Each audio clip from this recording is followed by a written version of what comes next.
Cauliflower gravy பூரிக்கு, சப்பாத்திக்கு, தோசைக்கு எல்லாத்துக்குமே சேர்த்து சாப்பிட சூப்பராக இருக்கும். இது எப்படி செய்யலான்னு பார்க்கலாம் வாங்க.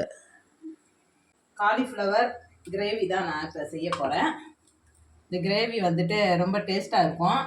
அதாவது நம்ம தோசைக்கு, சப்பாத்திக்கு எல்லாத்துக்குமே இந்த கிரேவி சாப்பிட்லாம். சாப்பாட்டுக்கு போட்டு சாப்பிட்டாலும் நல்லாயிருக்கும். இது செய்கிறதுக்கு என்னென்ன தேவைன்றதை பார்க்கலாம். வெங்காயம், பச்சை மிளகா 2, தக்காளி 2 தக்காளி அரைச்சி வச்சுருக்கேன் நான், அதாவது குறகுறப்பா. அப்புறம் வந்துட்டு மிளகாத்தூள், மல்லித்தூள், மஞ்சத்தூள், 1 ஸ்பூனு இஞ்சி பூண்டு பேஸ்ட்டு. அப்புறம் வந்துட்டு தாளிக்க வந்துட்டு கிராம்பு, பட்டை, சோம்பு, கருவேப்பிலை, லாஸ்ட்டாக போடுறதுக்கு கொஞ்சம் கொத்தமல்லி.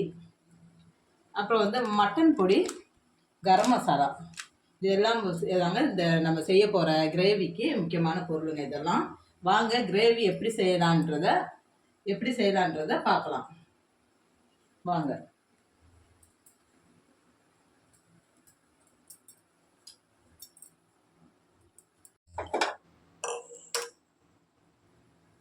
எண்ணெய் சூடாகட்டும். எண்ணெய் சூடாயிடுச்சு. நம்ம இந்த பட்டை, கிராம்பு போட்டுருவோம். சோம்பு,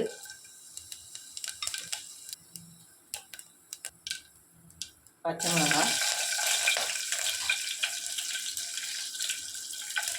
வெங்காயம்,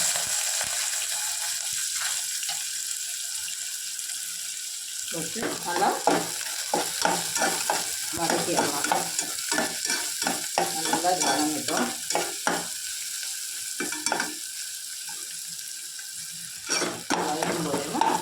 கொஞ்சம் இஞ்சி போட்டு பேஸ்ட்டும் இதே போட்டுடலாம். போட்டு நல்லா வதக்கணும். ஏன்னா அந்த வாடை இருக்கக்கூடாது, பச்சை வாடை இல்லாத அளவுக்கு நல்லா வதக்கிடலாம். உப்பு சேர்த்துக்கலாம். இப்போ வெங்காயம் சீக்கிரம் ஒரு நல்லா வதங்கினதுக்கப்புறம் தக்காளி இதுலேயே சேர்த்து நல்லா வதக்கணும். வெங்காயம் நல்லா ஒரு அளவுக்கு இதாகிடுச்சு.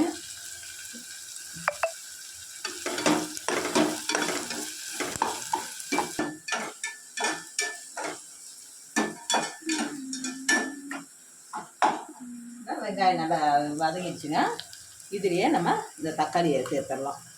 இது நான் இப்போ 2 வெங்காயம் 2 தக்காளி தான் எடுத்திருக்கேன். இந்த இதுக்கு கிரேவிக்கு 1/4 கிலோ காலிஃப்ளவருக்கு 2 தக்காளி 2 வெங்காயம் மீடியம் சைஸ் எடுத்து தான் நான் வதக்கிட்டுருக்கேன். தக்காளி நல்லா வதங்கட்டும். அந்த தண்ணியெல்லாம் கொஞ்சம் வத்துனதுக்கப்புறம் தான் நம்ம வேறு மசாலா பவுடர்லாம் இதில் சேர்க்கணும். இந்த தக்காளி சின்னதாகவும் நீங்கள் அரிஞ்சு போட்டு கூட இந்த மாதிரி செய்யலாம். நான் மிக்சியில் அடிச்சுட்டேன் லைட்டாக குறகுறப்பா. ஏன்னா இது நம்மளுக்கு சீக்கிரம் ஆகும் இந்த மாதிரி நம்ம செய்யும்போது. அதுக்காக தான் 2 தக்காளி தான் எடுத்தேன். ஒரு மீடியம் சைஸ் 2 தக்காளி, மீடியம் சைஸ் 2 வெங்காயம் தான் நான் எடுத்துருக்கேன். அதுக்கு உங்களுக்கு கிரேவி ஜாஸ்தியாக வேணும்னு தேவை உள்ளவங்க எக்ஸ்ட்ரா எடுத்து போட்டுக்கோங்க. நான் 1/4 கிலோ காலிஃப்ளவருக்கு தான் இப்போ நான் இது சேர்த்துருக்கேன். ஸோ இப்போ இதுலேயும் மல்லித்தூள், மஞ்சத்தூள், மிளகாத்தூள் நான் கம்மியாக தான் இதில் நான் சேர்த்துருக்கேன். ஏன்னா ஏற்கனவே நான் 2 பச்சை மிளகாய் இதில் சேர்த்துருக்கேன். அது இல்லாமல் நம்ம கரம் மசாலாலாம் இதில் சேர்க்கும்போது உரப்பு வரும், கிடைக்கும். நமக்கு தேவைக்கான அளவு உரப்பு அதில் கிடைச்சிரும். அப்படி உங்களுக்கு உரப்பு கம்மியாக நினைக்கிறவங்க மிளகாத்தூள் நீங்கள் கொஞ்சம் ஜாஸ்தியாக சேர்த்துக்கோங்க. சேர்த்தாச்சு. மல்லித்தூள், மிளகாத்தூள், உப்பு எல்லாமே இதில் சேர்த்தாச்சு. நம்ம லாஸ்ட்டாக உப்பு பத்தலைன்னா வேணால் அதுக்கப்புறம் கொஞ்சம் சேர்த்துக்கலாம். இது நல்லா வதங்கட்டும். இதுலேயே கொஞ்சமாக கரம் மசாலா கொஞ்சம் கலந்த போட்டுட்டேன். மட்டன் மசாலா இது நம்ம தேவையான அளவுக்கு எடுத்துக்கலாம். இதை நான் கொஞ்சம் ஜாஸ்தியாகவே தான் எடுக்கிறேன். இது பாருங்கள், ஏன்னா அந்த அளவுக்கு கிரேவி நமக்கு கொஞ்சம் ஜாஸ்தியாக கிடைக்கும். அதுக்கு தான்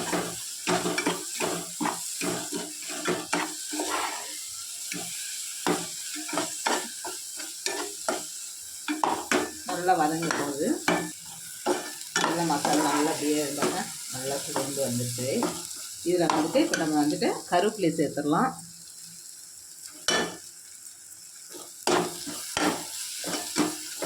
கருவேப்பிலை சேர்த்துட்டு அது கூடவும் காலிஃப்ளவரையும் போட்டுக்கலாம்.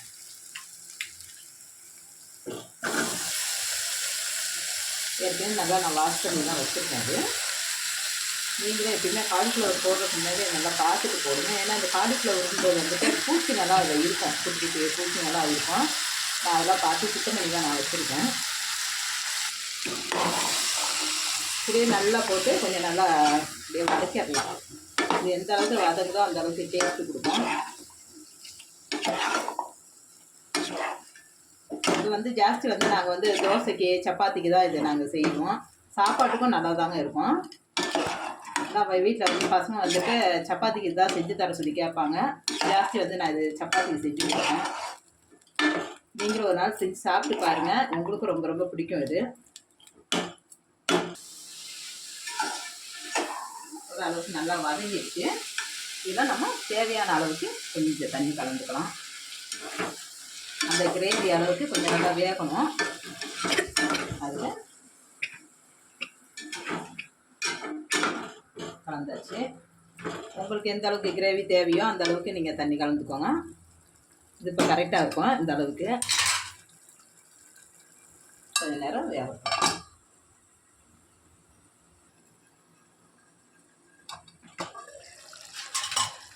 கிரேவி ரெடி ஆகிடுச்சு.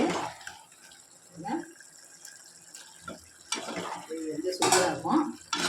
நீங்களே செஞ்சு சாப்பிட்டு பாருங்கள்.